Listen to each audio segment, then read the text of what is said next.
In the enchanted lands of Azera, where the Zumba River meandered through magical forests, there was a vibrant village full of life. The mud and straw houses, adorned with intricate tribal designs, housed a brave and wise people. The air was always filled with the aroma of exotic spices and the rhythmic sound of drums, echoing the ancestral traditions that held the kingdom together. It was in this colorful and rich setting that Damola was born, a girl with large, expressive brown eyes framed by black curls that danced in the wind. Her birth was celebrated with joy, but fate had other plans for the little one. Before she turned 5, a terrible disease swept through the village, taking her parents. Orphaned and helpless, Damola was taken in by her aunt, Aya Adba, a tall and imposing woman whose eyes alternated between severity and maternal warmth. Aya was known in the village for her strength and determination, qualities that helped her raise her own children and now led her to take in her destitute niece. Aya's house, once a refuge of laughter and play, now also housed Damola's contemplative silence. The girl, still too young to fully understand the loss she had suffered, carried a sadness that seemed too great for her fragile body. The years passed, and Damola grew up among her cousins, trying to find her place in this new family. Aya, though kind, could not completely hide a tinge of jealousy and concern. Damola's beauty and intelligence flourished every day, and her aunt feared that her niece might outshine her own children. As Damola approached 12 years old, something extraordinary began to happen. Every night, she was visited by vivid and mysterious dreams. In these dreams, she saw stunning landscapes, dense forests that seemed to touch the sky, crystal-clear rivers that whispered ancient secrets, and magical creatures dancing in the shadows. At the center of all these dreams was always a majestic figure, the King of Azera. Although Damola had never seen him personally, in her dreams, he appeared as a tall and noble man, with eyes that seemed to hold all the wisdom of the world. In each dream, the king extended his hand to Damola, as if calling her to something important, something crucial to the destiny of the entire kingdom. Initially, Damola kept these dreams to herself, fearing they would be considered the whims of an overly imaginative girl. But as the visions became more frequent and vivid, she felt she could no longer contain them. On a starry night, while the family gathered around the campfire to hear the elders' stories, Damola finally found the courage to share her dreams. With a trembling but determined voice, she described the visions that visited her every night. The silence that followed was heavy. All eyes turned to the girl, some with astonishment, others with disbelief. But it was Aya's gaze that weighed the most on Damola. In her aunt's eyes, she saw something she had never noticed before: fear. That same night, while everyone slept, Aya silently left the house. With hurried steps, she headed to the cabin of Elder Zuri, the wisest woman in the village. Zuri was known for her ability to interpret dreams and foresee the future. Hearing Aya's account of Damola's dreams, Zuri's wrinkled eyes widened. With a hoarse and low voice, she pronounced words that made Aya tremble. The girl's dreams are not mere products of imagination. They are messages from the ancestors. Damola has been chosen for a great destiny, one that can either save or doom the entire kingdom of Azera. Aya felt her heart tighten. Part of her filled with pride, knowing her niece could be so important. But another part, one she did not like to admit, felt fear and jealousy. Why Damola? Why not one of her own children? In the days that followed, news of Damola's dreams spread through the village like wildfire. Some looked at her with admiration, others with suspicion. The children, once her playmates, now avoided her, as if she were too different to mingle with them. Damola, in turn, felt increasingly isolated. The dreams, once a comforting refuge, now seemed a burden too heavy to bear. She longed for guidance, someone who could help her understand what it all meant. It was in this moment of loneliness and confusion that Damola received an unexpected visit. One hot afternoon, while picking fruit near the forest, she heard a whisper of leaves. Turning, she found a silver-furred monkey, whose bright eyes watched her with almost human intelligence. The monkey, who Damola would later discover was named Quito, was not an ordinary animal. He was a messenger from the forest spirits, sent to guide the young girl on her journey. With gentle gestures and sounds, Quito managed to lead Damola to the heart of the forest.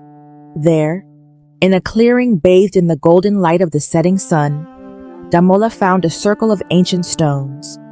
In the center of the circle, a spring of crystal-clear water bubbled. Quito gestured for her to approach the spring. Hesitant, Damola knelt by the water. Looking at her reflection, she did not see just herself. In the rippling surface, images began to form. She saw the king from her dreams, but now he appeared worried, aged.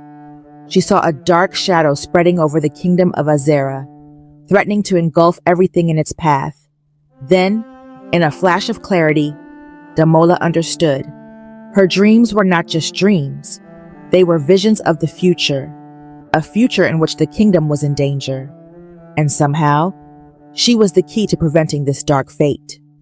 As Damola processed this revelation, Quito jumped to her side, offering her a small leather pouch. Inside, the girl found a green jade amulet, carved in the shape of a coiled serpent. The amulet was cold to the touch, but Damola felt a pulsing energy through it. That night, returning home, Damola found Aya waiting for her, her face twisted with worry and anger. Her aunt scolded her harshly for disappearing, forbidding her from going out alone again. But Damola barely heard her aunt's words. Her mind was filled with the visions she had seen at the spring, and the days that followed were a whirlwind of emotions and events for Damola. Her dreams became even more vivid and frequent. Now, besides the king, she saw other figures, advisors whispering in dark corners, soldiers marching through devastated lands, and always, that menacing shadow looming over everything. Meanwhile, in the village, tension grew. Rumors began to circulate about an ancient prophecy. It was said that the king was desperately seeking a male heir, for only a son could fulfill the foretold destiny and save the kingdom. But the queen, no longer young, could not conceive. Seeing an opportunity, Aya began to weave plans. If one of her sons could somehow get close to the royal family, perhaps he could be chosen as an adopted heir. She began training her older sons in etiquette and politics, dreaming of the day her family would ascend to power.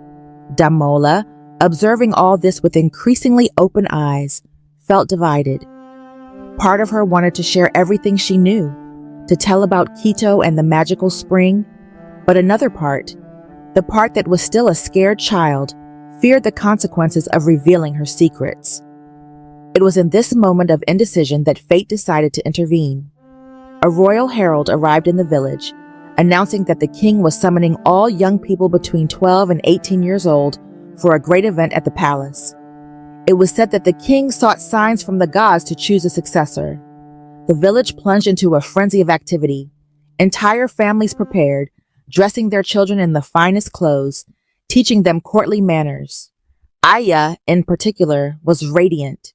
She saw this as the perfect opportunity to present her sons to the king. Damola, on the other hand, felt a mixture of excitement and fear.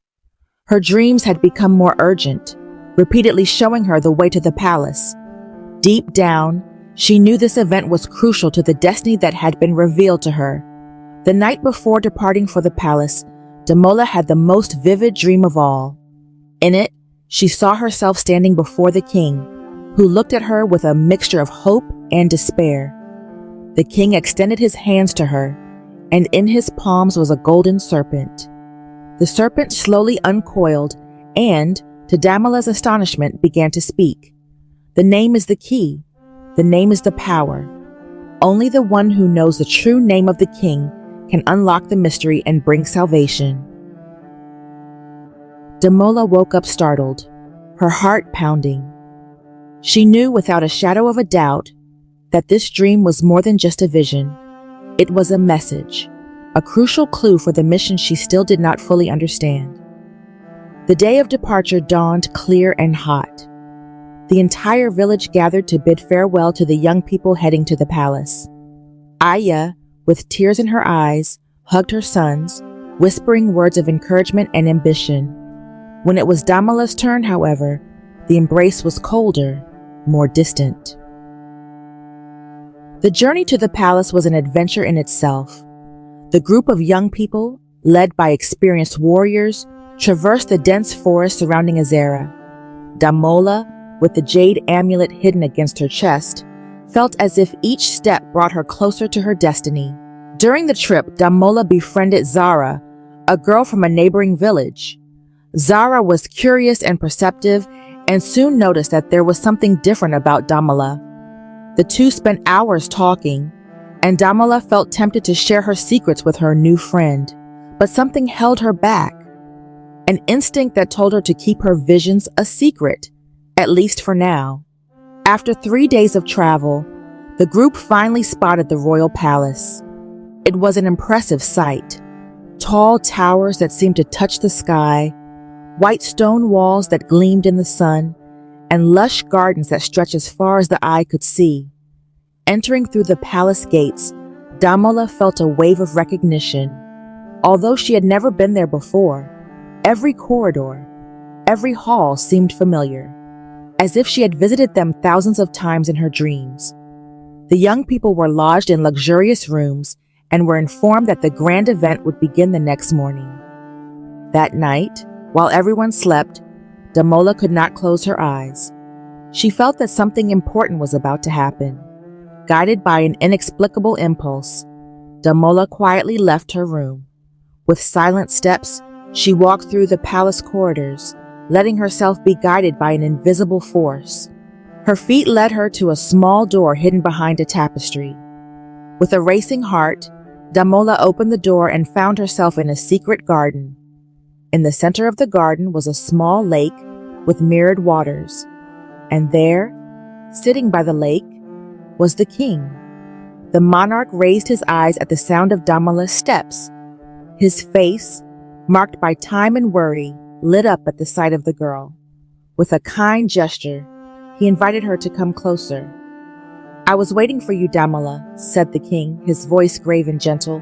Damola, surprised to hear her name, sat down beside the king. For a moment, neither spoke. The silence was heavy, laden with expectations and unspoken secrets. Finally, the king broke the silence. "You know why you are here, don't you?" Damola hesitated for a moment, but then, looking into the king's eyes, she saw the same expression she had seen so many times in her dreams. It was a look of hope, mixed with fear, of wisdom and vulnerability. I dreamed of you," Damola began, her voice trembling slightly. "Dreams about the kingdom, about a threat, about a name." The king nodded slowly, a sad smile playing on his lips.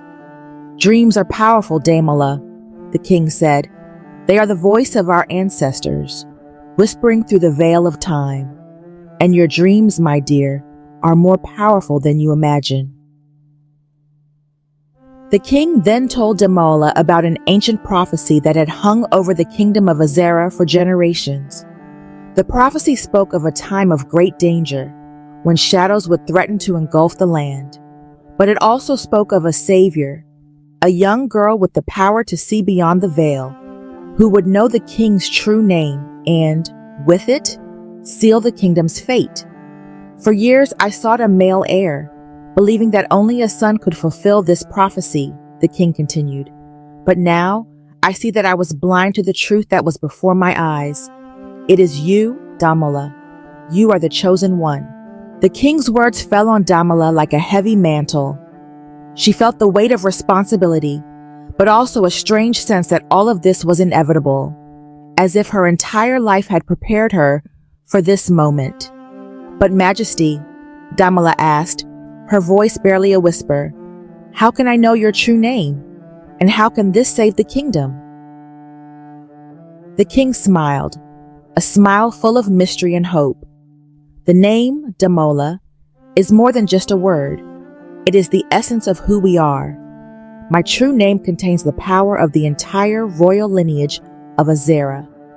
Knowing it is to have access to an ancient and sacred power, but it is dangerous knowledge. If it falls into the wrong hands, it could mean the ruin of everything we love. At that moment, as if responding to a silent call, the jade amulet that Damola carried began to warm against her chest. She took it out from within her clothes, showing it to the king. The monarch's eyes widened at the sight of the amulet. "The jade serpent," he murmured reverently. "An ancient artifact lost for generations. How did you find it?" Damola told the king about Quito, the silver monkey, and the magical spring in the forest. As she spoke, she felt a growing connection between her and the king, as if they were united by invisible threads of destiny.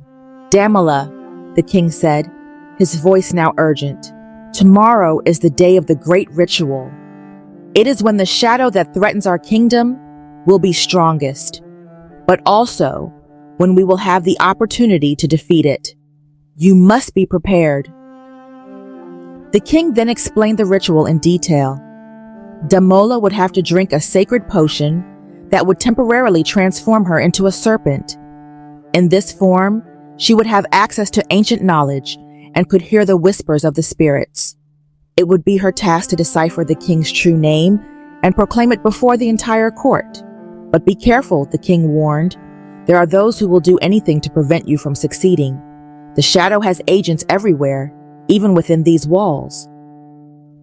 With these words of caution resonating in her mind, Damola returned to her room. The rest of the night was filled with restless dreams, full of whispering serpents and threatening shadows. The next morning, the palace was abuzz. Nobles from all parts of the kingdom had arrived to witness the great event. The corridors hummed with rumors and speculations about who would be chosen as the king's heir. Damola, dressed in the finest silks, felt out of place among all of the pomp. Her eyes scanned the crowd, looking for familiar faces. She saw her cousins, with Aya not far away, her eyes shining with a mixture of pride and apprehension. The great throne room was decorated with colorful banners and exotic flowers. In the center stood an ancient stone altar, upon which rested a golden chalice. Damola knew, without anyone telling her, that the chalice contained the potion that would transform her. The king entered the room, majestic in his ceremonial robes. His gaze met Damola's for a brief moment, conveying strength and encouragement. Then, with a powerful voice, he began the ritual. One by one, the young candidates were called to drink from the chalice. Some trembled with fear, others advanced with arrogant confidence. But nothing happened. They drank the potion and remained unchanged, to the disappointment of the watching court. Finally, it was Damola's turn. With firm steps, she approached the altar. The entire room seemed to hold its breath. Damola took the chalice, feeling its weight in her hands. She looked at the golden liquid within, seeing her own distorted reflection on the surface. With one last glance at the king, Damola raised the chalice to her lips and drank. For a moment, nothing happened. Then a strange sensation began to spread through her body. She felt her skin tingle, her bones contract. Her vision blurred, and when it cleared again, the world seemed different, larger, more vast. Damola had transformed into a golden serpent, her long, sinuous body shining under the sunlight, streaming through the tall windows of the room. A murmur of astonishment ran through the crowd. In this new form, Damola discovered that she could hear things previously inaudible. Ancestral whispers echoed in her mind, revealing long-forgotten secrets. And among these whispers, she heard something else. A familiar voice, filled with malice and ambition. Turning her serpentine head, Damola saw Aya moving stealthily through the crowd, approaching the altar with a small vial in her hands. With horror, Damola realized her aunt planned to poison her, preventing her from completing the ritual. But Damola was now faster and more agile than any human. With a swift movement, she slid across the marble floor, positioning herself between Aya and the altar. Her serpent eyes met her aunt's, and in that moment, Aya knew her plan had been discovered. Chaos erupted in the room. Guards rushed to detain Aya, while the nobles screamed in terror at the sight of the golden serpent. But Damola had no time to worry about that. She could feel the potion's effect waning, knowing her transformation would not last much longer. With a sudden clarity, Damola understood what she needed to do. Sliding quickly, she climbed the royal throne, positioning herself near the king's ear. And there, in a whisper only the monarch could hear, she uttered his true name, Azubuike, son of Chidi, grandson of Oluwaseun, descendant of Adebayo, the founder. As the words left her serpent mouth, Damola felt a wave of power ripple through the room. The king rose, his eyes shining with an inner light. He raised his hands and in a thunderous voice proclaimed, "The name has been spoken. The prophecy is fulfilled." At that moment, Damola felt her body contort again. In seconds, she had returned to her human form, falling to her knees before the throne, exhausted but triumphant. The king approached her, extending a hand to help her up. With a smile full of gratitude and admiration, he turned to the astonished court. "I present to you Damola, the savior of Azera, the one who knows the king's true name. From today, she will be my..." A stunned silence fell over the room, followed by an explosion of applause and acclamations. Damola, still dazed by the events, could hardly believe what was happening. In the days that followed, much transpired. Aya was tried for her betrayal and exiled from the kingdom. Damola's cousins, ashamed of their mother's actions, swore loyalty to the future queen. The kingdom of Azera entered a new era of prosperity. The shadow that threatened the land receded, defeated by the power of the king's true name. Damola, now recognized as the princess heir, dedicated herself to learning everything she could about governance and leadership. Years passed.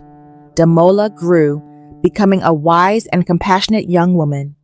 Her connection to the spiritual world, strengthened by the ritual experience, made her a beloved and respected leader.